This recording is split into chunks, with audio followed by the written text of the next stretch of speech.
મારો એક મિત્ર છે છગન, એને એમ થયું એ કે જાત્રા કરી આવું. તે કાશી ગયો ને, ત્યાં એક છોકરો પગે લાગ્યો મંદિરની બહાર. રામ રામ કે રામ રામ.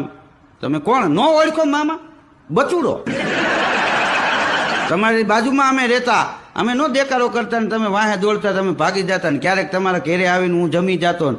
તો એમ કે આ ઓળખીતા છે ને આને નહોતો ઓળખો.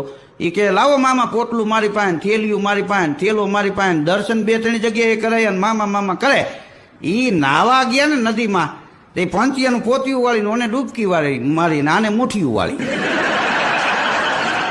ભીના પંચીએ કાશીની બજારમાં નીકળ્યો, બચુડાને જોયો. ઓલા કે કયો બચુડો? નો અમારી પડખે રહેતા અને ક્યારેક તોફાન કરતા. હું મારવા દોડતો તો ભાગી જતા.